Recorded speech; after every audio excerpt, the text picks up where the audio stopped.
पार्थाय प्रतिबोधितां भगवतां नारायणेन स्वयं व्यासेन गृहीतां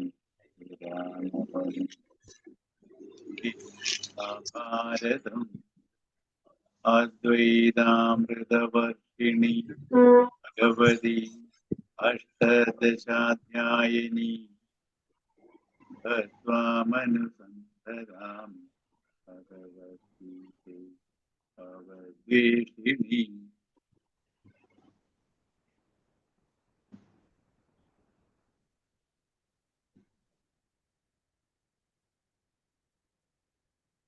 അൻപതാമത്തെ ശ്ലോകം അടുത്തത് വായിക്കാവോ? ഓക്കെ.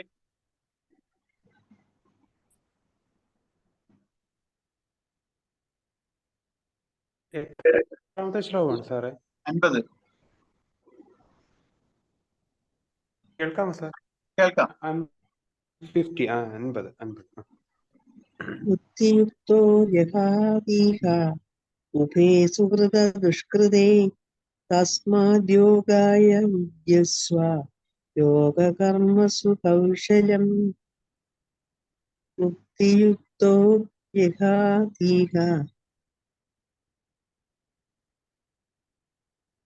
വായിക്കുവാണോ? മ്യൂട്ട് ചെയ്യണേ. വായിക്കുന്നുണ്ട്, കേൾക്കുന്നില്ലേ? അല്ല, മ്യൂട്ട് ചെയ്യണം.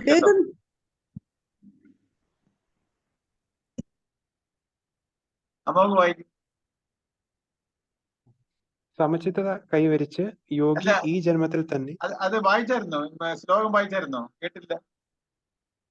കേട്ടില്ലല്ലേ? ഞാൻ ഒന്നുകൂടി വായിക്കാം സാർ. ശ്ലോകം വായിച്ചു കേട്ടല്ലോ. കേട്ടോ? ഓ ശരി. ഇവിടെ കേട്ടില്ല. കേട്ടു. ഇല്ല, കേട്ടില്ല. ഞാൻ കേട്ടു. അപ്പൊ വായിച്ചു, ഒന്നുകൂടെ വായിച്ചു. ബുദ്ധിയുക്തോ ജഹാതീഹ ഉഭേ സുകൃത ദുഷ്കൃതേ തസ്മാത് യോഗായ യുജ്യസ്വ യോഗ കർമ്മസു കൗശലം. സമചിത്തത കൈവരിച്ച് യോഗി ഈ ജന്മത്തിൽ തന്നെ പുണ്യപാപങ്ങൾ രണ്ടും ത്യജിക്കുന്നു. അതിനാൽ യോഗത്തിനായി പ്രയത്നിക്കൂ. കർമ്മ കുശലത തന്നെ യോഗം. മനസ്സിന്റെ ചാപല്യങ്ങളിൽ നിന്ന് മുക്തനായ ബുദ്ധിയുടെ വിവേകത്തിൽ ഉറച്ചു നിൽക്കുന്ന സമചിത്തനായ യോഗി പുണ്യപാപങ്ങൾക്ക് അതീതനായി തീരുന്നു. സുകൃതവും ദുഷ്കൃതവും മനകൽപ്പനകളാണ്. അവ വാസനാരൂപത്തിൽ മനസ്സിൽ തങ്ങി നിൽക്കുന്നു. വാസനകളാണ് മനസ്സിൽ കോളിളക്കം സൃഷ്ടിക്കുന്നത്. മനസ്സുമായി ഒട്ടാതെ മാറി നിൽക്കുന്നവനെ അതിലെ കോളിളക്കം ബാധിക്കുകയില്ല. ശരീരവും മനസ്സും മനുഷ്യ വ്യക്തിത്വത്തിന്റെ പുറംതോട് മാത്രമാണ്. ഈ ഉപരിതലം വിട്ട് ഉള്ളിലേക്കിറങ്ങി ബുദ്ധിയിൽ സ്ഥാനമുറപ്പിച്ച് സ്വന്തം വ്യക്തിപ്രഭാവം പ്രകടമാക്കാൻ ഗീത ആഹ്വാനം ചെയ്യുന്നു.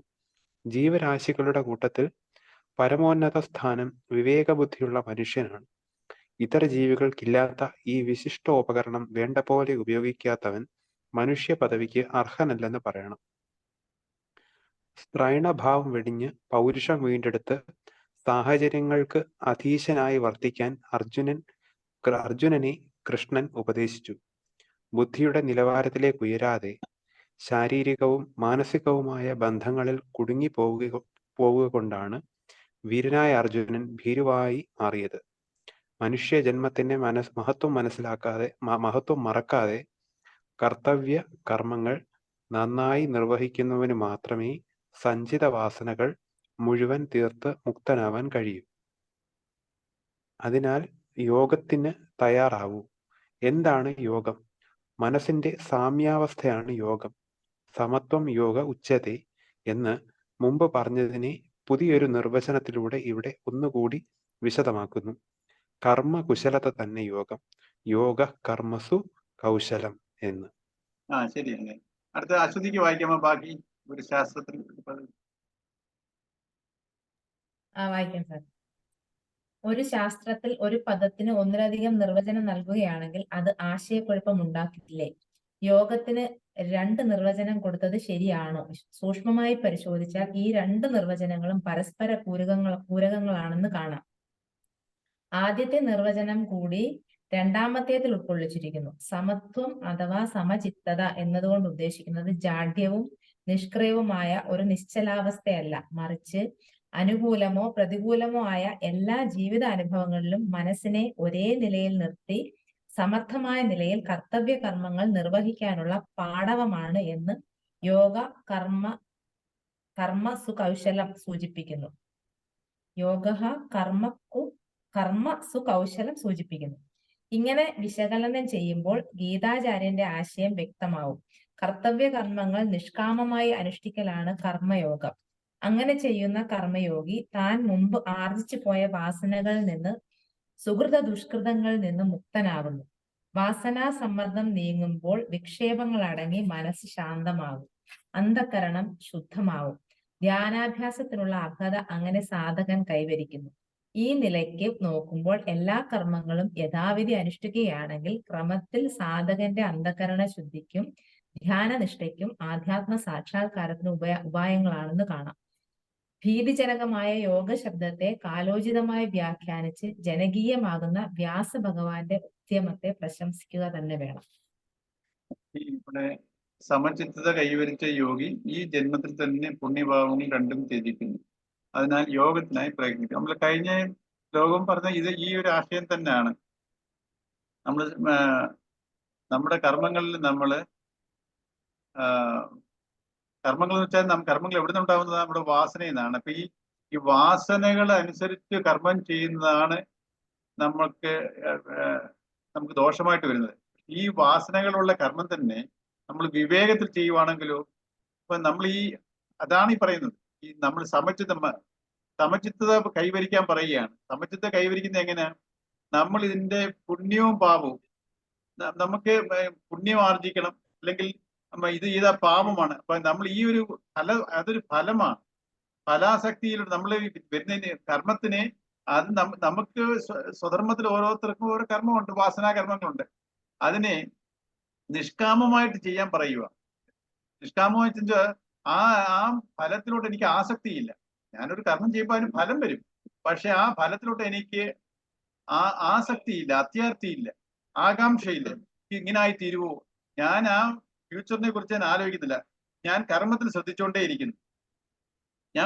ഞാൻ കർമ്മത്തിൽ ഞാൻ ഇൻവോൾവ് ആണ്. അല്ലാതെ അതിങ്ങനെ കിട്ടുവോ കിട്ടത്തില്ലയോ ഈ ആസക്തി എനിക്ക് ഇല്ലാതായിരിക്കണം. അതാണ് നമ്മൾ ഏത് കർമ്മവും ഓരോരുത്തരുടെ കർമ്മത്തിൽ ഉണ്ടാവുന്ന ഓരോരുത്തരുടെ വാസനയിൽ ഉണ്ടാവുന്ന കർമ്മങ്ങളെ സമചിത്തത വെച്ചാൽ ആത്മസംയമനത്തിനു കൂടി, എന്ന് വെച്ചാൽ വിവേകത്തോടു കൂടി നമ്മൾ നിഷ്കർഷിച്ചാൽ, നമ്മൾ നടപ്പാക്കിയാൽ നമുക്ക് അതിന്റെ കർമ്മഫലം ഉണ്ടാവത്തുമില്ല, പുതിയ കർമ്മഫലം ഉണ്ടാവത്തുമില്ല. ഉള്ള കർമ്മഫലം നമ്മുടെ ഒരു കർമ്മഫലമാണ് നമ്മൾ ഈ കർമ്മമായിട്ട് വരുന്നത്. ആ ഫലം അങ്ങനെ നള്ളിഫൈ ആയി. നമ്മൾ ഈ സമചിത്തതയിലോട്ട് വേണം. ആ സമചിത്ത നമ്മൾ ആദ്യം ഒരു കർമ്മം ചെയ്യുന്നതിന് മുമ്പ് തന്നെ നമ്മുടെ മനസ്സിനെ നമ്മൾ ശ്രദ്ധിക്കണം. കാരണം ഒരു കർമ്മം തുടങ്ങുന്നതിന് മുമ്പ് എന്റെ മനസ്സ് ശാന്തമാണോ? നമ്മൾ എപ്പോഴും ഒരു വികാരത്തിലോ അങ്ങനെ ഇരിക്കുവാണെങ്കിൽ ആ കർമ്മം ചെയ്യരുത്. അങ്ങനെ കർമ്മം ചെയ്യേണ്ട അത്യാവശ്യം ഉണ്ടെങ്കിൽ എപ്പോഴും മനസ്സിനെ ശാന്തമാക്കാൻ ശ്രമിക്കണം. മനസ്സിനെ പ്രക്ഷുബ്ധമാക്കിക്കൊണ്ട് നമ്മളൊരു കർമ്മം ചെയ്യാൻ തുടങ്ങിയാൽ നമ്മൾ അബദ്ധമേ കാണിക്കത്തുള്ളൂ. അതുകൊണ്ട് ആദ്യം എന്റെ വന്നു ചേർന്നിട്ടുള്ള ഒരു കർത്തവ്യ കർമ്മമാണ്, അത് എന്റെ സ്വധർമ്മമാണ്. അതിലെനിക്ക് ഫ്രീഡം ഇല്ല. അപ്പൊ നമുക്ക് ചില കർത്തവ്യ കർമ്മങ്ങൾ വരുമ്പോൾ നമുക്ക് ഇഷ്ടപ്പെടാത്ത കർമ്മമായിരിക്കും അത്. ചില കർമ്മങ്ങൾ വരുമ്പോൾ നമുക്ക് അത് ഇഷ്ടമായിരിക്കും. അപ്പൊ നമ്മുടെ കർത്തവ്യ കർമ്മങ്ങൾ നമുക്ക് വന്നു ചേരുന്ന കർമ്മങ്ങള് ചിലതിനോട് നമുക്ക് ഇഷ്ടവും ചിലതിനോട് ഇഷ്ടക്കേടും ഉണ്ട്. അപ്പൊ ഇഷ്ടക്കേടുള്ള കർമ്മങ്ങൾ വന്നു ചേരുമ്പോഴോ അതിന്റെ കർത്തവ്യ കർമ്മമാ, പക്ഷേ എന്റെ വാസന അനുസരിച്ച് എനിക്കത് ഇഷ്ടവുമല്ല. പറഞ്ഞല്ലോ, അനുകൂലവും പ്രതികൂലമായിട്ട് സാഹചര്യങ്ങൾ എന്റെ കർമ്മവാസന രണ്ട് രീതിയിൽ പ്രതിഫലിക്കും. ഒന്ന്, അനുകൂലവും പ്രതികൂലമായിട്ടുള്ള വാസനകൾ ഉള്ള സാഹചര്യങ്ങളായിട്ട് വന്നു ചേരും. പിന്നെ എന്നിൽ കൂടെ എങ്ങനെ അത് ഇഷ്ടവും അനിഷ്ടവും. അപ്പൊ എന്നിൽ ചില ഇഷ്ടങ്ങളും അനിഷ്ടങ്ങളും ഉണ്ട്. അപ്പം എന്നിൽ ചില ഇഷ്ടങ്ങളും അനിഷ്ടങ്ങളും ഉണ്ട്. എനിക്ക് അനുകൂല സാഹചര്യം വരുന്നു, അപ്പൊ അത് എനിക്ക് ഇഷ്ടമാണ്. ഞാൻ അതിലോട്ട് അങ്ങ് ഇൻവോൾവ് ആയെങ്കിൽ ചെയ്യും. എനിക്ക് ഇഷ്ടം അനുകൂലമായിട്ട് വരുമ്പോൾ എനിക്ക് ഇഷ്ടമാണ്. എന്റെ ഇഷ്ടത്തിനനുസരിച്ചുള്ള ഒരു സാഹചര്യം അനുകൂലം എന്ന് പറയുന്നത്. അപ്പൊ ഞാൻ അതിനകത്തെല്ലാം ഭയങ്കരമായിട്ട് ആസ്വദിച്ച് ചെയ്യും. ഇതേപോലെ എപ്പോഴും എനിക്ക് അനുകൂല സാഹചര്യമായിരിക്കും വരുന്നത്, പ്രതികൂല സാഹചര്യങ്ങളും എനിക്ക് വന്നു ചേരും. അപ്പോഴോ എനിക്ക് അതിനോട് ഇഷ്ടമില്ല, അതിനോട് എനിക്ക് പ്രതിപത്തിയില്ല. ഇത് സംഭവിക്കരുത്. പക്ഷെ വന്നു ചേർന്ന് എനിക്ക് ഫേസ് ചെയ്തേ പറ്റൂ. ചിലപ്പോൾ നമ്മൾ അതിനെ അവോയ്ഡ് ചെയ്ത് കളയും. അപ്പോ ഒന്നീ അവോയ്ഡ് ചെയ്ത് കഴിഞ്ഞാൽ എനിക്ക് അത് ഞാൻ ഇല്ല അർജുനൻ യുദ്ധത്തിൽ നിന്ന് പിൻവാങ്ങുന്ന പോലെ എനിക്ക് വന്നു ചേരുന്ന അനുകൂലമല്ലാതെ പ്രതികൂലമായിട്ടുള്ള ഒരു കർത്തവ്യകർമ്മം വന്നു ചേരുമ്പോഴേ എനിക്ക് ഇഷ്ടമല്ല അത് ചെയ്യാൻ. എനിക്ക് മനസ്സിന് ഒട്ടും ഇഷ്ടമല്ല. ഞാൻ അതിനെ ഒന്നീ അവോയ്ഡ് ചെയ്യുമോ അല്ലെങ്കിൽ ഞാൻ അതിനെ ശപിച്ചുകൊണ്ട് ചെയ്യും. മനസ്സിൽ ഇഷ്ടപ്പെടാതെ ഞാൻ ചെയ്യും. ഇതാണ് ഇങ്ങനെ ചില കർമ്മങ്ങൾ വളരെ ഇഷ്ടത്തോടുകൂടിയും ചില കർമ്മങ്ങൾ മനസ്സിനെ അതിനെ ശപിച്ചുകൊണ്ടും ചെയ്യുന്നത് ഈ പ്രവണത നമ്മൾ മാറ്റണം. കാരണം ഇതെന്തുകൊണ്ടാ ഈ കർത്തവ്യകർമ്മം എന്നിൽ നിന്ന് പോയത് എന്നിൽ വന്ന് ചേരുകയാണ്. അതിനെ ഞാൻ അക്സെപ്റ്റ് ചെയ്യണം. അതിനെ എനിക്ക് അതിന്റെ പുണ്യമോ പാപമോ ഇതിന്റെ ഫലം ചിലപ്പോൾ പാപമായിരിക്കും. അതിനെ നോക്കാതെ അതിന്റെ ഫലത്തിനെ ശ്രദ്ധിക്കാതെ ഞാൻ ഇതിനെ വിവേകത്തിൽ, അതെന്താ വിവേകം വെച്ചാൽ എന്തുവാ, എനിക്ക് രണ്ടിനോടും എന്റെ വിപരീത ഫലം വന്നാലും അനുകൂല ഫലം വന്നാലും എനിക്ക് അതിനോട് ആസക്തിയില്ല. ആ ഫലത്തിനെ ഞാൻ അക്സെപ്റ്റ് ചെയ്യും.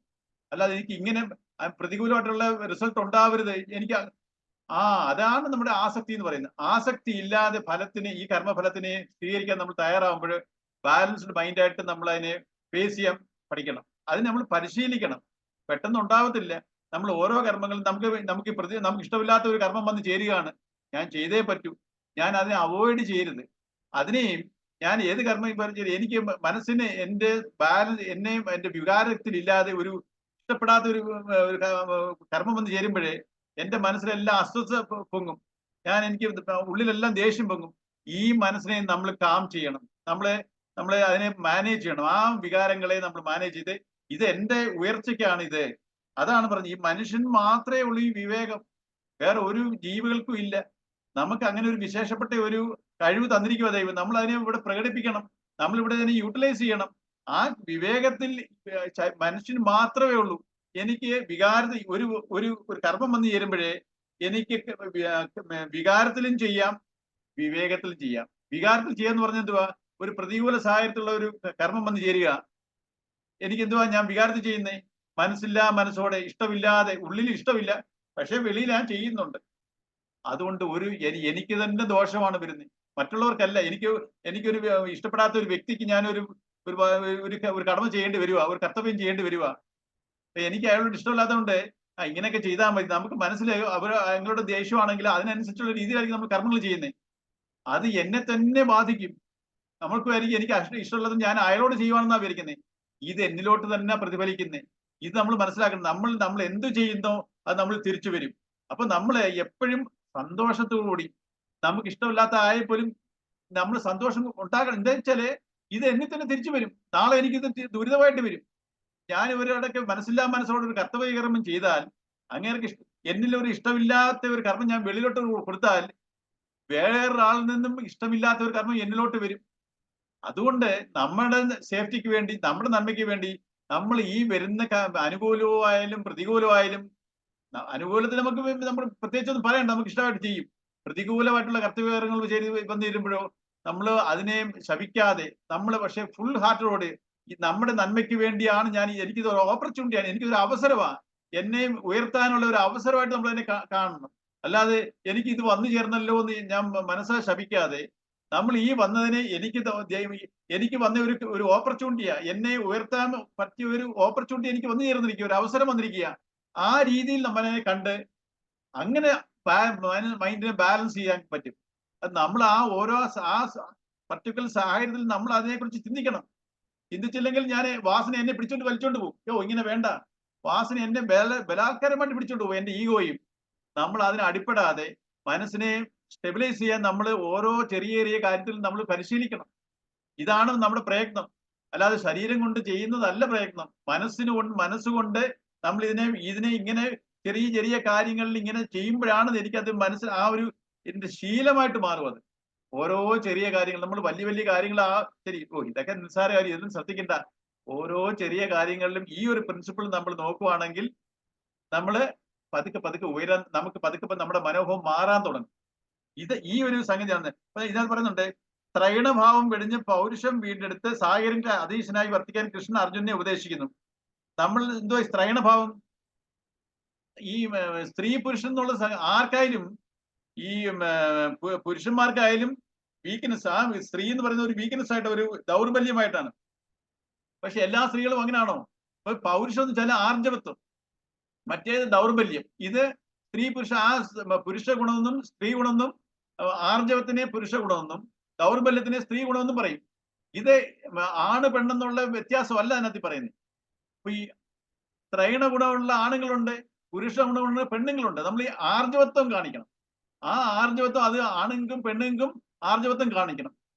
ഈ ശ്രൈണഭാവം രണ്ടുപേരും നമ്മൾ ആ ശ്രൈണഭാവത്തിനെ അതിജീവിച്ച് ആ പുരുഷ ഗുണം ആർജവത്വം ആ ആർജവത്തിലായിരിക്കണം നമ്മൾ ഈ വിവേകം കൊണ്ടുവരേണ്ടത്. നമ്മൾ ദൗർബല്യമായിട്ടിരിക്കുമ്പോൾ നമുക്ക് വിവേകം വരത്തില്ല. അതുകൊണ്ടാണ് പറഞ്ഞത് അത് സ്ത്രീ പുരുഷൻ എന്നുള്ള വ്യത്യാസമല്ല ഇവിടെ പറയുന്നത്. ശ്രൈണഭാവം വെടിഞ്ഞ് പൗരുഷം വീണ്ടെടുത്ത് സായരിക അധീശനായി വർത്തിക്കാൻ കൃഷ്ണൻ അർജുനെ ഉപദേശിക്കുന്നു. ബുദ്ധിയുടെ നിലവാരത്തിലേക്ക് ഉയരാതെ ശാരീരികവും മാനസികവുമായ ബന്ധങ്ങൾ കുടുങ്ങിപ്പോകുക കൊണ്ടാണ് വീരനായ അർജുൻ ഭീരുവായി മാറിയത്. അത് നമ്മൾ അതിലെയോ മനസ്സിന്റെയും ശരീരത്തിന്റെയും ലെവലിലോട്ട് താന്നു കഴിഞ്ഞാൽ നമ്മൾ വികാരത്തിന്റെ അടിമയായിട്ട് മാറും. നമ്മൾ വികാരത്തിന്റെ അടിമയായിട്ട് മാറാതെ അതിനെ മാനേജ് ചെയ്ത് കഴിഞ്ഞാൽ നമ്മൾ ബുദ്ധിയുടെ തലത്തിൽ, വിവേക ബുദ്ധിയുടെ തലത്തിൽ വരും. നമ്മൾ ഈ വാസനകളെ നമ്മൾ മാനേജ് ചെയ്യാൻ, നമ്മൾ അതിനെ സപ്രസ് ചെയ്തുകൂടെ. ഒരിക്കലും ബലാത്കാരമായിട്ട് അതിനെ സപ്രസ് ചെയ്യാൻ പോയാൽ അത് റിവേഴ്സ് എഫക്റ്റ് ഉണ്ടാകും. അപ്പം നമ്മുടെ ഈ എങ്ങനെയാ ഇത് മാനേജ് ചെയ്യുന്നത്? എന്റെ ഈ വികാരങ്ങളെ നമ്മൾ മനസ്സിലാക്കണം. ഇതെന്റെ നന്മയ്ക്ക് വേണ്ടിയാണ്. ഞാൻ സപ്രസ് ചെയ്യേണ്ട കാര്യമില്ല. ഞാൻ ഇങ്ങനെ ചിന്തിച്ചാൽ എനിക്ക് തന്നെ ഒരു ആപത്തായിട്ട് വരും, എനിക്ക് എന്നെ ദുരിതമായിട്ട് മാറും. എനിക്ക് എന്റെ മനസ്സിനെ ഉയർത്തേണ്ട കടമ എന്നിൽ തന്നെ ആണ്, ഉയർത്താക്കല്ല. ഞാൻ തന്നെ വേണം എന്നെ ഉയർത്താൻ. അപ്പൊ എനിക്ക് എന്റെ ഉള്ള വാസന കാരണം ഞാൻ ഈ എന്റെ ഇഷ്ടാനിഷ്ടങ്ങളിൽ നമ്മൾ കടിച്ചു തൂങ്ങരുത്. ഈ വാസന കാരണമാണ് എനിക്ക് ഇഷ്ടാനിഷ്ടങ്ങൾ ഉണ്ടായത്. ഈ വാസനയാണ് ഇഷ്ടാനിഷ്ടങ്ങളായിട്ടിരിക്കുന്നത്. അപ്പൊ ആ വാസനയിൽ നമ്മൾ കടിച്ചു തൂങ്ങാതെ എനിക്ക് ഉയരണം, എന്റെ ജീവിതത്തിനെ ഉയർത്തണം, എന്റെ മനസ്സിനെ ഉയർത്തണം, എന്റെ ജീവിത സാഹചര്യങ്ങളെ ഉയർത്തണം.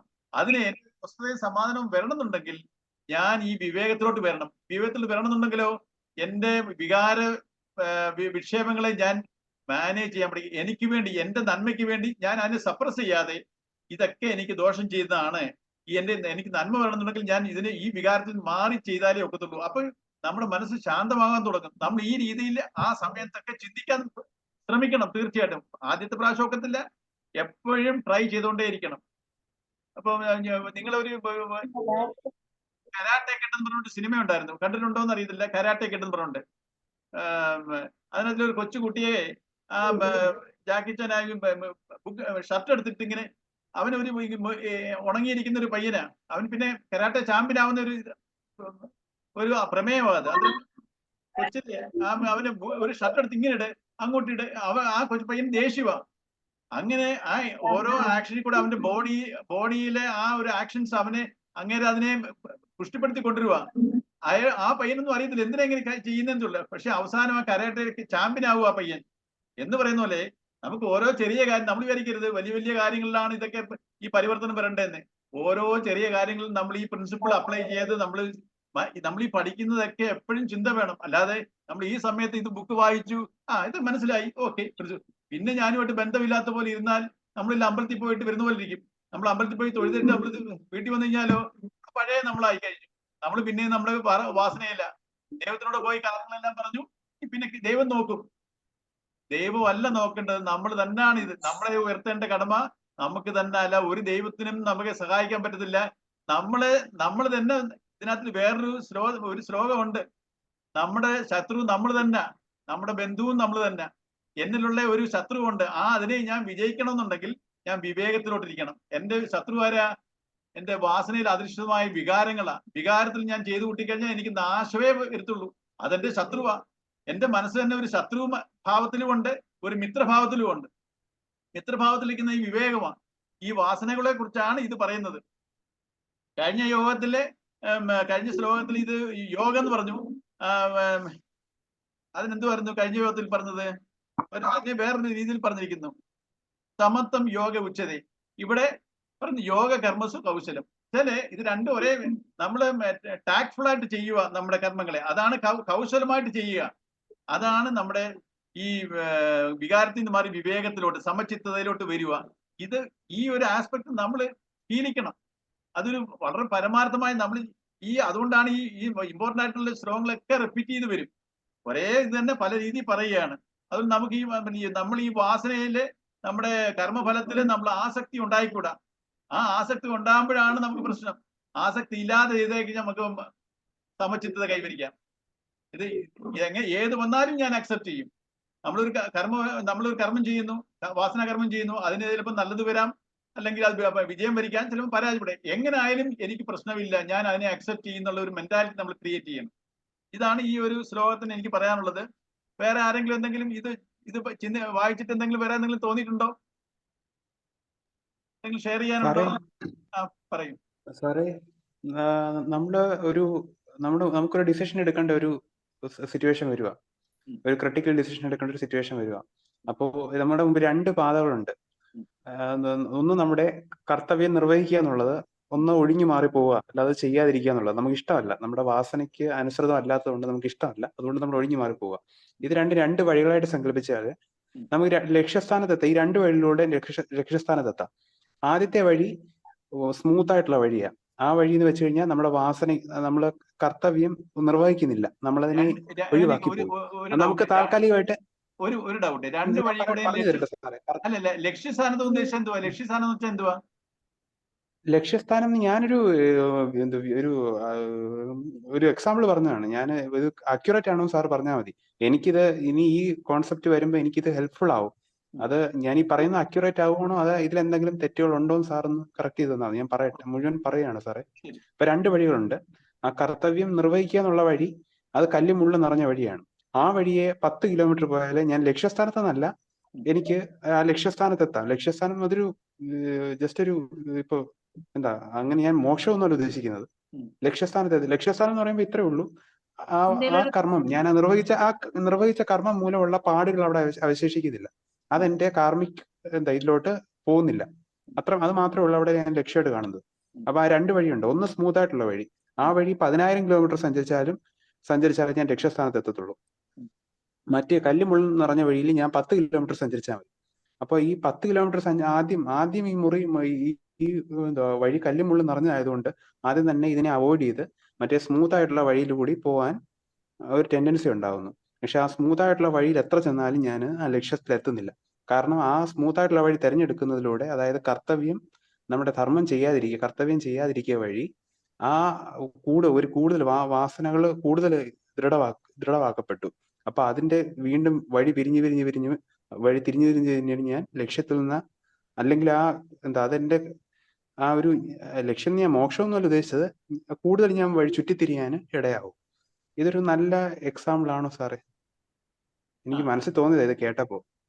ഇത് വേറൊന്നും എന്റെ പേഴ്സണൽ യൂസിന് വേണ്ടി ഞാൻ ഒരു സങ്കല്പിച്ചെടുത്തതാണ്. ഇതിന് എന്തെങ്കിലും ആക്യുറേറ്റ് ആണോ? ഇതിന്റെ സാറിന്റെ അഭിപ്രായം? ഇതുപോലെ ഒരു സിറ്റുവേഷൻ ഞാനിപ്പോ പറയട്ടെ. ഇപ്പം ഞാനിപ്പോ എന്റെ പ്രൊഫഷണൽ ഇതിന്ന് പറയുവാണ്. ഇപ്പൊ എനിക്ക് ലേബർ റൂമിൽ നിന്ന് ഒരു കോൾ വന്നു. ഒരു പേഷ്യന്റിന് നാളെ നമ്മൾ ഓപ്പറേഷൻ വേണ്ടി വെച്ചേക്കുന്ന ഒരു പേഷ്യന്റ് ഇന്ന് അതിന് ലേബർ ഡെലിവറിക്ക് വേണ്ടിയിട്ടുള്ള തുടക്കമായി വെള്ളമൊക്കെ പൊട്ടിപ്പോയി എന്നൊരു സിറ്റുവേഷൻ വിളിച്ചു പറഞ്ഞു ഇപ്പൊ ലേബർ റൂമിൽ. അപ്പം നാളെ അത് വെച്ചേക്കുന്നത് ഒരു കോംപ്ലിക്കേറ്റഡ് കേസ് ആയിട്ടാണ് വെച്ചേക്കുന്നത്. നാളെ നമുക്ക് തിയേറ്ററിൽ എല്ലാവരും ഉള്ളപ്പോ ചെയ്യാനുള്ള ഒരു കോംപ്ലിക്കേറ്റഡ് കേസ് ആയിട്ടാണ് വെച്ചേക്കുന്നത്. അപ്പൊ ചിലപ്പോ ഞാനിപ്പോ അത് ചെയ്താല്, ഇപ്പൊ എന്നെ വിളിച്ചത് അവർക്ക് ചെയ്യണോ വേണ്ടയോ, ഇപ്പൊ രാത്രി തന്നെ ചെയ്യണോ വേണ്ടയോ എന്ന് തീരുമാനിക്കാന്. അപ്പൊ ഞാനിപ്പം ചെയ്യണം എന്ന് തീരുമാനിച്ചാൽ പല കോംപ്ലിക്കേഷൻസും ആ പേഷ്യന്റ് വരാം. എനിക്ക് ഇപ്പൊ തന്നെ ഈ കോൾ വന്ന് ഞാനിപ്പോ ആലോചിക്കുവായിരുന്നു കൊച്ചുമാ, ഇപ്പൊ ഞാനത് അത് ഏറ്റെടുത്ത് ഇപ്പം ചെയ്യാം എന്ന് ഏറ്റെടുത്താൽ പക്ഷെ ആ പേഷ്യന്റ് പല പ്രശ്നങ്ങളും വരാം രാത്രിയിൽ. ഈ രാത്രി കൊണ്ട് ചെയ്താൽ വേറെ കോംപ്ലിക്കേഷൻസ് ഒക്കെ വന്ന് വേറെ ആരും ഹെൽപ്പ് ചെയ്യാനില്ലല്ലോ എന്ന് വെച്ച് ഞാൻ പറഞ്ഞു അത് രാവിലെ വരെ വെയിറ്റ് ചെയ്യാം. അപ്പൊ ഞാനത് അവോയ്ഡ് ചെയ്യുവാണ്. ഞാൻ ആ റിസ്ക് അവോയ്ഡ് ചെയ്യുവാണ്. ഞാനിപ്പോ പോയി ചെയ്താൽ എനിക്ക് അത് കൂടുതൽ പ്രശ്നങ്ങൾ തരണം ചെയ്യേണ്ടി വരും എന്ന് വെച്ചിട്ട് ഞാനത് അവോയ്ഡ് ചെയ്യുവാണ്. നാളെ അപ്പൊ ഞാനത് അവോയ്ഡ് ചെയ്തു. ആ കർമ്മത്തിൽ നിന്ന് ഞാൻ അവോയ്ഡ് ചെയ്യുന്നു. അത് എനിക്ക് ശരിയാണോ തെറ്റാണോ എന്ന് എനിക്ക് അറിഞ്ഞൂടാ. ആ കർത്തവ്യത്തിൽ നിന്ന് ഞാനിപ്പോ ഒഴിഞ്ഞു മാറുന്നു. മനസ്സിലായോ? അതല്ല, ഞാനിപ്പോ ആ കർത്തവ്യം ഏറ്റെടുത്ത് ആ റിസ്ക് എടുത്ത് ഞാൻ ചെയ്യുന്നു. പക്ഷെ ആ പേഷ്യന്റ് വേറെ എന്തെങ്കിലും കോംപ്ലിക്കേഷൻ വരുമോ ഇല്ലയോ എന്ന് എനിക്ക് അറിഞ്ഞൂടാ. ഈ 2 സിറ്റുവേഷൻ ഉണ്ട്. അപ്പൊ സപ്പോസ് ഈ നാളെ ചെയ്താൽ ഈ കോംപ്ലിക്കേഷൻസ് ഉണ്ടാവത്തില്ലെന്നുള്ള കോൺഫിഡൻസ് വരാം, പക്ഷെ അതിപ്പോ ഹാൻഡിൽ ചെയ്യാൻ കൂടുതൽ ആൾക്കാർ കാണും. അതെ. അല്ല, അതാ വിവേകം. അതാണ് വിവേകം. അപ്പൊ അത് അവോയ്ഡ് ചെയ്യുന്നത് പേഷ്യന്റിന്റെ നല്ലതിന് വേണ്ടിയിട്ടാണ് എന്നുള്ള രീതിയിലാണ് ഞാൻ എതിർക്കുന്നത്. അതെ, അത് തന്നെ. അല്ല എന്റെ കർമ്മത്തിൽ നിന്ന് മാറി. പക്ഷെ ഇൻ കേസ് ഈ പേഷ്യന്റ് ഭയങ്കര ബ്ലീഡിംഗ് ആയിട്ട് ഇപ്പൊ രാത്രി തന്നെ ചെയ്യേണ്ടി വരുവാണെങ്കിൽ ചെയ്യും, ഓടിപ്പോയി ചെയ്യും. അത് നമുക്ക് അവോയ്ഡ് ചെയ്യാൻ പറ്റത്തില്ല. അപ്പൊ നിന്റെ മനസാക്ഷിക്ക് അറിയാം നീ ഇപ്പം നാളത്തേക്കാക്കുന്നത് ഇന്ന് രാത്രി ആയല്ലോ വേണ്ട, ഇങ്ങനെ ഒരു എന്റെ മനസ്സിലാണെങ്കിൽ അത് സൗകര്യത്തിന് വേണ്ടി അധർമ്മമാണ്. മാത്രം അതല്ല. അതെ ആ ഒരു സിറ്റുവേഷൻ അത് അധർമ്മമാവുന്നു. ഇപ്പൊ ഈ കൺസൾട്ട് ചെയ്തെന്തുണ്ടാ, ഈ രാത്രി തന്നെ അത് ചെയ്ത് കഴിഞ്ഞാൽ വേറെ ആരും ഇല്ല ഡോക്ടേഴ്സ്, എന്തെങ്കിലും കോംപ്ലിക്കേഷൻ വന്നു കഴിഞ്ഞാൽ ആ പേഷ്യന്റ് ആയിരിക്കും അത് അഫക്ട് ആവുന്നത്. അത് വിവേകമാണ്, ആ ധർമ്മമാണ്. പക്ഷെ പക്ഷെ അത് ഇൻ കേസ് അതപ്പോ നാളെ രാവിലെ വരെ വെയിറ്റ് ചെയ്യാം. അതെന്റെ അവോയ്ഡൻസ് ആണ്, അവോയ്ഡ് ചെയ്യുവാണ് ഞാൻ. ഇപ്പോഴത്തെ തൽക്കാലത്തേക്ക് ആ കർമ്മം മാറ്റി വെക്കുവാണ്. പക്ഷെ അത് ഇത്രയും കാര്യങ്ങൾ ചിന്തിച്ചുകൊണ്ടാണ് ഞാൻ മാറ്റി വെക്കുന്നത്. അപ്പൊ ഇതിനകത്തില് വേറെ കാര്യമുണ്ട്. ഈ വിവേകത്തെ ചെയ്യുവാന്ന് പറഞ്ഞാൽ ആ വിവേകം എന്ന് പറഞ്ഞാൽ എന്തുവാ, അത് ചെയ്യണോ വേണ്ടായോ എന്നുള്ളത് നമുക്ക് ഓരോ കർമ്മത്തിനും ഓരോ വിവേകം, അല്ലാതെ ജനറലൈസ് ചെയ്യാൻ പറ്റുന്നില്ല. ഓരോ രീതിയിലാ ആ സമയത്ത് നമ്മൾ ചിന്തിച്ചാണ് ആ വിവേകം. അതുകൊണ്ടാണ് ക്രിസ്ത്യൻസിന്റെ കൂട്ട് 10 കമാൻഡ്മെന്റ്സ് പോലെ ഡൂസ് ആൻഡ് ഡോൺസ്, ഇതൊക്കെ ചെയ്യണം ഇതൊക്കെ ചെയ്യരുത്, അങ്ങനെ നമുക്ക് ജനറലൈസ് ചെയ്യാൻ പറ്റത്തില്ല. ഓരോ സിറ്റുവേഷൻ അനുസരിച്ച് നമ്മൾ വിവേകത്തിൽ പ്രവർത്തിക്കണം. ഇത് നമ്മുടെ മാമോക്ക് പറഞ്ഞതുമായിട്ട് വല്ല ബന്ധമുണ്ടോ? എന്റെ എക്സ്പീരിയൻസ് എനിക്ക് അറിഞ്ഞൂടാ. വിവേകം എന്ന് പറയുന്നതാണ് ഇത്. വിവേകമാണ് എന്തുവാ, ഇപ്പൊ ഈ പറഞ്ഞതിനർത്ഥം അല്ല മാഡം, കർത്തവ്യം എന്ന് വെച്ചാൽ അവിടെ മാഡത്തിന്റെ കർത്തവ്യം അത് ചെയ്യാതിരിക്കുക, അപ്പൊ ആ ആക്ട് ചെയ്യാതിരിക്കുക എന്നുള്ളതായിരുന്നു. അതാണ് ഞാൻ പറഞ്ഞത്. കർത്തവ്യം എന്ന് പറഞ്ഞാൽ എപ്പോഴും കർമ്മം ചെയ്യുക എന്നുള്ളതല്ല, അതനുസരിച്ച് നമ്മുടെ കർമ്മത്തിനെ മോഡിഫൈ ചെയ്യുക എന്നുള്ളതാണ്. അതെ അതെ, അത് വിവേകത്തിൽ കർമ്മം അനുഷ്ഠിക്കുക. ചെയ്യേണ്ടതാണെങ്കിൽ ചെയ്യണം, ഇല്ലെങ്കിൽ ചെയ്യരുത്. അതാ, ചെയ്യാതിരിക്കുന്നതും ഒരു തരത്തിലൊരു, നമ്മളെ ചിലപ്പം പറയും പേഷ്യന്റിനോട് do no harm to the patient. നമ്മൾ എന്തെങ്കിലും ചെയ്തത് ഹാംഫുൾ ആവരുത് പേഷ്യന്റ്. നമുക്ക് അങ്ങനെ ഒരു ഇതുണ്ട്, മനസ്സിലായോ? ആ ഇന്റൻഷൻ നീ ഇത് മാറ്റി വെച്ചത് നാളത്തേക്ക്. അതെ അതെ, മിൻചേച്ചി ഒന്ന് മ്യൂട്ട് ചെയ്യണേ. മിൻചേച്ചി ഒന്ന് മ്യൂട്ട് ചെയ്യണേ.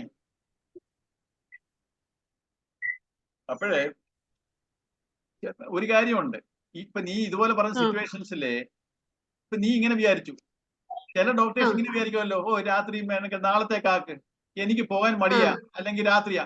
അത് ഏറ്റവും വലിയ അധർമ്മമാ. അതാ ഞാൻ പറഞ്ഞത്. ഇപ്പൊ വേറെ ഒരു പ്രശ്നം ഇല്ലാത്ത പേഷ്യന്റ്, ഇപ്പൊ ഞാനിപ്പോ ഹോസ്പിറ്റലിൽ ഇരിക്കുവാണ്, വേറെ എന്തെങ്കിലും പ്രശ്നം, അത് നാളെ രാവിലെ വരെ ആക്കിയിട്ട് എന്റെ ഡ്യൂട്ടി കഴിഞ്ഞിട്ട് എങ്ങനെങ്കിലും ചെയ്യാം എന്ന് വിചാരിക്കുന്നത് ശരിയല്ല. പക്ഷെ ഈ ഒരു പേഷ്യന്റ് സിറ്റുവേഷനിൽ എന്തെങ്കിലും അത്യാവശ്യം വന്നാൽ നമുക്ക് ചെയ്യാം, അല്ലെങ്കിൽ നമുക്ക് നാളെ രാവിലെ ചെയ്യാം എന്നുള്ള രീതിയിൽ. അതാണ് നീ ചിന്തിച്ച ധർമ്മത്തിന്റെ വഴി തന്നെ. അപ്പൊ ക്ലാസ് എടുത്തോണ്ടിരുന്നപ്പോഴാണ് ഈ ഫോൺ വന്നത്. അതെ, നാളെ പോകുന്ന ആ ധർമ്മത്തിന്റെ വഴി കേട്ടോ. നാളെ ചെയ്യുന്നത് നീ തന്നെ ചെയ്തരി, ഒരു ഇതൊന്ന് മാറ്റി, അത് പേഷ്യന്റിനെ നല്ലത് ഉദ്ദേശിച്ചിരിക്കും ചെയ്യുന്നത്, അതാ നല്ലത്. പിന്നെ എമർജൻസി ആണെങ്കിൽ രാത്രി പോകേണ്ടി വന്നാൽ പോകണോ, അങ്ങനെയാണെങ്കിൽ എപ്പോഴാലും പോകേണ്ടി വരും. അതെ. അമ്മ എന്തോ ഏതാണ്ട് പറയാൻ വന്നേ? ഇല്ല സാർ, ഞാൻ ഈ എക്സാമ്പിൾ മാത്രമേ പറഞ്ഞുള്ളൂ. അത് ഏകദേശം അക്യുറേറ്റ് അല്ലേ സാറേ? ഒരു പരിധി വരെ. അല്ല, അമോഘ് പറഞ്ഞ എന്തോ അറിയോ, വഴി രണ്ട്, ഒന്ന് സ്മൂത്ത് ആയിട്ടുള്ള വഴിയും ഒന്ന് വളരെ കല്ലും മുള്ളും. ഈ കല്ലും മുള്ളും നിറഞ്ഞ വഴിയെന്ന് അമോഘ് പറയുന്നത് എന്റെ വിവേകമാ, എന്ന് വെച്ചാൽ അത് വാസനയിലുള്ളതല്ല. ഈ സ്മൂത്ത് ആയിട്ടുള്ളത് എന്റെ വാസനയാ, എനിക്ക് ഇങ്ങനെ ചെയ്യുന്നതാ ഇഷ്ടം. അതാണ് നമുക്ക് ഇത് നോക്കുക, ഏതാണ് നമ്മൾ 10,000 കിലോമീറ്റർ പോയാലും നമ്മൾ ലക്ഷ്യസ്ഥാനത്ത് എത്തില്ല. അല്ല, ഇപ്പൊ അർജുനന്റെ കാര്യത്തിന്, അമോഘിന്റെ സിറ്റുവേഷനിൽ അർജുനന്റെ കാര്യത്തിന് സെയിം അല്ലേ? അർജുനൻ അവോയ്ഡ് ചെയ്യാൻ നോക്കുവല്ലേ, നമ്മള് ഈ കർമ്മത്തിൽ അവോയ്ഡ് ചെയ്യാൻ നോക്കുവാണ്. എനിക്ക് സന്യാസത്തിന് പോണം എന്ന് പറഞ്ഞിരിക്കും, ഇതൊന്നും കാണണ്ട, ഇതൊന്നും ചെയ്യേണ്ട, യുദ്ധം ചെയ്യേണ്ട, എനിക്ക് ഇതൊന്നും ചെയ്യാൻ പറ്റത്തില്ല എന്ന് പറഞ്ഞുകൊണ്ട് മാറുമല്ലേ? സെയിം ഇപ്പൊ പറഞ്ഞ അമോഘ് പറഞ്ഞ സിറ്റുവേഷൻ തന്നെയാണ്. അതല്ല, ഈ കർത്തവ്യം ചെയ്യണമെങ്കിൽ ഭയങ്കര ബുദ്ധിമുട്ടാണ്, യുദ്ധം ചെയ്യണം, അത് ചെയ്യണം, അതിന്റെ കർമ്മം ചെയ്യണം. പക്ഷെ അത് ധർമ്മത്തിന് വേണ്ടിയിട്ടാണല്ലോ കർമ്മം ചെയ്യുന്നത്. അപ്പൊ കർമ്മം ചെയ്യാതിരിക്കുന്നതാണ് പ്രശ്നം ഇവിടെ. അതെ, നമ്മള് ചാലഞ്ചസ് ഏറ്റെടുക്കണം, നമ്മൾ അവോയ്ഡ് ചെയ്യരുത്. എന്നുവെച്ചാൽ ചാലഞ്ചസ് മീൻസ് എന്താ, ഈ നമ്മുടെ വിവേകത്തിൽ എന്ന് വെച്ചാൽ അത് കുറച്ച് പ്രയാസമാണ്, എനിക്ക് സ്മൂത്ത് ആയിട്ട് കാര്യങ്ങൾ നടക്കണം. ആ രീതി നമ്മൾ എപ്പോഴും എന്തിനു വേണ്ടിയാണ്, എന്റെ ഉയർച്ചയായിരിക്കണം, എന്റെ മനസ്സിന്റെ ഉയർച്ചയായിരിക്കണം എന്റെ ലക്ഷ്യം. ഉയർച്ച എന്ന് വെച്ചാൽ എന്തുവാ, അൾട്ടിമേറ്റ്ലി ഞാൻ ഇങ്ങനെ ഈ കർമ്മങ്ങളിൽ കൂടെ എന്റെ മനസ്സിന് ചിത്തശുദ്ധി വരുത്തി എനിക്ക് മോക്ഷ എന്തുവാ, പരമമായ ശാന്തിയിലോട്ട് എന്റെ മനസ്സ് പോകണം. അല്ലാതെ ഈ പ്രക്ഷുബ്ധമായിട്ടിരിക്കണോ അപ്പൊ അങ്ങനെ പോകണമെന്നുണ്ടെങ്കിൽ ഞാൻ വികാരത്തിലോട്ട് പോകണം. എനിക്ക് എന്റെ ശാന്തതയിലോട്ട് പോകണമെന്നുണ്ടെങ്കിൽ ഞാൻ എപ്പോഴും വിവേകത്തിനെ അഡോപ്റ്റ് ചെയ്യണം. പക്ഷെ അത് കുറച്ച് പ്രയാസമുള്ള കാര്യമാണ് വിവേകത്തില്. കാരണം എനിക്ക് എന്റെ വികാരങ്ങൾ, എന്റെ ഇഷ്ടാനിഷ്ടങ്ങളിൽ ഇരിക്കുന്നതാണ് എനിക്ക് സുഖം. നമ്മൾ അതിനെ ധർമ്മം എപ്പോഴും ഇങ്ങനെ ഒരു കോൺഫ്ലിക്റ്റ് വരുമ്പോ നമ്മുടെ പ്രവൃത്തികൾ ഏത് ധർമ്മം ഏത് അധർമ്മം ചില അതിനെ നമ്മൾ ഇതിനെ ഇങ്ങനെ ധർമ്മത്തിന്റെ വഴിയിൽ അനലൈസ് ചെയ്യാൻ പഠിക്കണം. എന്റെ ഇഷ്ടാനിഷ്ടങ്ങളുടെ വഴിയിലല്ല, എന്റെ ശരികളല്ല പറയുന്നത്. എന്റെ ശരികൾ വേറെയാ. എല്ലാ സമയത്തും ആ ശരി ധർമ്മമായിരിക്കണം എന്നില്ല. അപ്പം ധർമ്മം ഏതാണ് എന്നുള്ളത് നമ്മൾ ഈ ഓരോന്നിന്റെയും ധാർമ്മിക് വാല്യൂ എങ്ങനെയാണെന്നുള്ള അനലൈസ് കണ്ടുപിടിക്കാൻ നമ്മൾ ശ്രമിക്കണം. കാരണം ഇത്രയും കാര്യങ്ങളൊക്കെ പറഞ്ഞു വരുമ്പോൾ നമുക്ക് ഇതിന്റെ ഉള്ള അറിവുണ്ട്. അതിനെ വെച്ചിട്ട് അനലൈസ് ചെയ്യണം നമ്മൾ. അതായത് അവരവരുടെ താല്പര്യങ്ങൾക്കനുസരിച്ച് കർമ്മത്തെ വളച്ചൊടിക്കാൻ പാടില്ല ആരും. എന്റെ സൗകര്യങ്ങൾക്കനുസരിച്ച് ഇങ്ങനെ അപ്പൊ എനിക്കൊരു കാര്യം എടുത്തു കഴിഞ്ഞാൽ രണ്ട് രീതി ചിന്തിക്കാം. ഇത് ഇങ്ങനെ ചെയ്താലും കുഴപ്പമൊന്നുമില്ല, ശരിക്കും അതിന്റെ റൂട്ട് അതായിരിക്കത്തില്ല, എന്നാലും ഞാൻ എന്റെ സൗകര്യത്തിന് വേണ്ടിയിട്ട് അതിനെ അങ്ങനെ അങ്ങോട്ട് മതി. ഇങ്ങനെ ചെയ്താൽ എന്തോ ഒരു കുഴപ്പമില്ല, അങ്ങനെയും ചെയ്യാലോ എന്ന് ചിന്തിക്കാൻ പാടില്ല. അതാണ് അതിന്റെ അല്ലേ? അങ്ങനല്ലേ സാർ? അല്ല, അങ്ങനെ ചിന്തിച്ചാലും നമ്മളൊരു പക്ഷെ അതുകൊണ്ട് വേറൊരാൾക്കും ദോഷം വരുന്നില്ല, എല്ലാവർക്കും ഗുണമേ വരുന്നുള്ളെങ്കിലും അങ്ങനെ ചെയ്യാം. അതെ അതെ. ഇപ്പൊ നമ്മളൊരു അല്ല, അത് ചിലർക്ക് ദോഷം വന്നാലും എനിക്ക് താല്പര്യമാണ്, അപ്പൊ എനിക്കിതാണ് കുറച്ച് സൗകര്യം എന്ന് തോന്നുന്നത് അത് നമ്മൾ അധർമ്മമാണ് എന്നുള്ളത്. അധർമ്മമാണ്. മറ്റുള്ളവരൊക്കെ അസൗകര്യപ്പെടുത്തുന്നുണ്ട്. എനിക്ക് ഇങ്ങനെ എഴുതുമ്പോ എനിക്ക് കംഫർട്ട്, അതിൽ മറ്റുള്ളവർക്ക് അസൗകര്യം വന്ന് എനിക്കെന്തോ പ്രശ്നം, അങ്ങനെ ചിന്തിക്കരുത്. അതാ നമ്മളൊരു ബ്രോഡർ വ്യൂവിൽ ഇരിക്കണം. ഞാൻ എന്റെ വഴിയിലോട്ട് മാത്രം ഇങ്ങനെ പോകരുത്.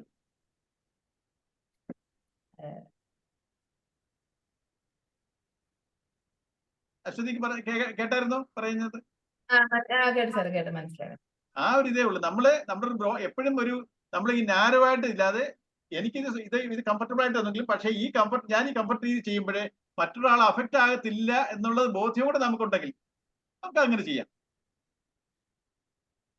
ഇത് ശിവാരവിന്ദ് മറ്റേ ബാലകൃഷ്ണ നായസാറിന്റെ ബുക്കിലെ കൊച്ചുമ അതിനകത്ത് എഴുതിയേക്കുന്നത് യോഗ കർമ്മസു കൗശലം. അതിനകത്ത് എഴുതിയേക്കുന്നത് സമർത്ഥമായ കർമാനുഷ്ഠാനം എന്നാൽ എന്താണ്? ഈ ശരീരം കൊണ്ട് ചെയ്യാൻ ബാധ്യസ്ഥമായ കാര്യങ്ങൾ ഭംഗിയായി ചെയ്തു തീർക്കണം. അതേ അവസരത്തിൽ പുതിയ കർമ്മവാസനകൾ സഞ്ചയിക്കുകയും അരുത്. ഇതാണ് സമർത്ഥമായ കർമാനുഷ്ഠാനം. ഇതിന് ഞാൻ ചെയ്യുന്നു, ഞാൻ അനുഭവിക്കുന്നു എന്ന് ഭാവന ചെയ്ത് കർത്തൃത്വവും ഭോക്തൃത്വവും ഏറ്റെടുക്കാതിരിക്കണം. കർത്തൃത്വവും ഭോക്തൃത്വവും ഏറ്റെടുക്കുമ്പോഴാണ് പുണ്യപാപ രൂപത്തിൽ പുതിയ കർമ്മവാസനകൾ സഞ്ചയിക്കാൻ ഇടവരുന്നത്. ഞാൻ ഭഗവാന്റെ കയ്യില് ഒരു ഉപകരണം മാത്രം. ഞാന് ഇതൊരു എക്സാമ്പിൾ പറയാം. നമ്മുടെ ഡെയിലി ലൈഫ്, നമ്മുടെ ജീവിതത്തിലെല്ലാം നടക്കുന്ന വീടുകളിലൊക്കെ എന്തെങ്കിലും പറയുമ്പോ ഞാൻ അപ്പോഴേ പറഞ്ഞതല്ലയോ, ഞാൻ പറഞ്ഞിട്ട് ഞാൻ പറഞ്ഞുകൊണ്ടാ അങ്ങനെ നടന്നത്, ഇത് നമ്മളെല്ലാരും കോമൺ ആയിട്ട് ഉപയോഗിക്കുന്ന അതൊക്കെ നമ്മൾ അവോയ്ഡ് ചെയ്യണം. ഇത് എനിക്ക് എന്തുകൊണ്ട് ആ സമയത്ത് ബുദ്ധി വന്നത് എന്റെ മിടുക്കല്ല.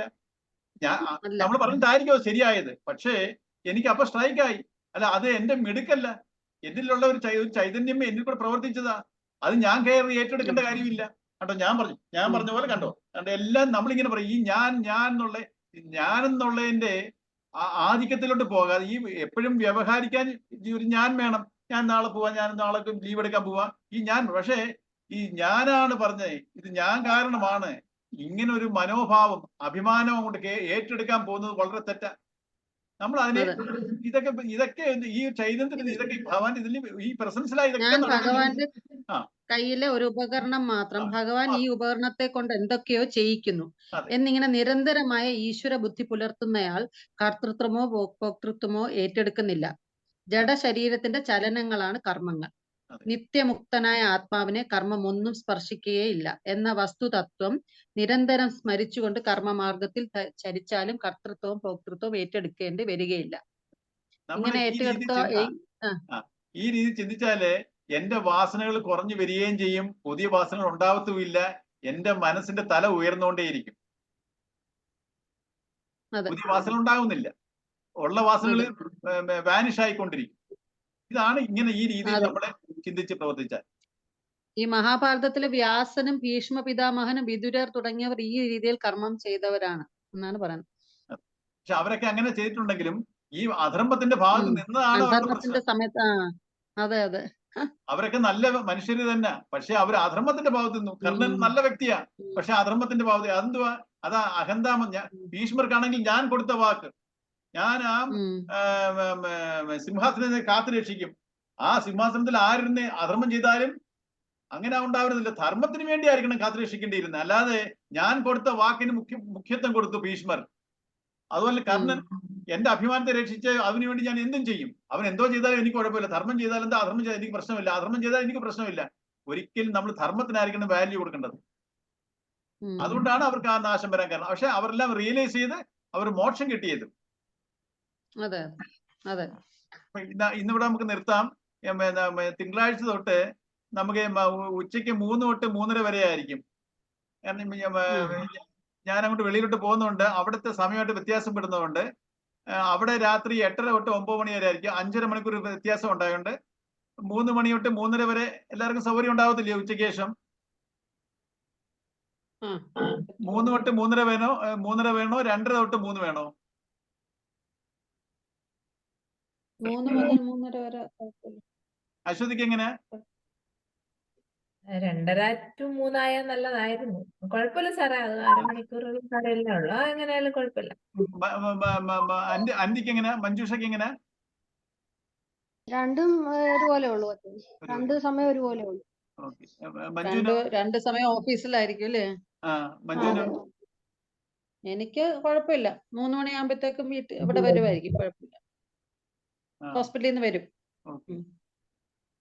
പ്രീതിനും കുഴപ്പമില്ലല്ലോ?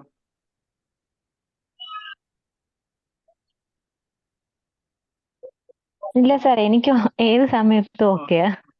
ഇപ്പൊ നമുക്ക് എന്തായാലും ആദ്യം തിങ്കളാഴ്ച നമുക്ക് 3 തൊട്ട് 3:30 വരെ നോക്കാം. എന്നിട്ട് നമുക്ക് നോക്കാം ഓരോ ദിവസത്തെ അങ്ങനെ ഉണ്ടെങ്കിൽ അപ്പൊ വേണമെങ്കിൽ മാറ്റാം. നമുക്ക് എന്തായാലും തിങ്കളാഴ്ച എല്ലാം ഇതായിട്ട് അവിടെ പോയി എത്തിച്ചേർന്ന് വേറെ പ്രശ്നങ്ങളൊന്നും ഇല്ലെങ്കിൽ 3 മണിക്ക് നമുക്ക് ക്ലാസ് അടുത്ത തിങ്കളാഴ്ച. ശരി ശരി, തിങ്കളാഴ്ച കാണാം.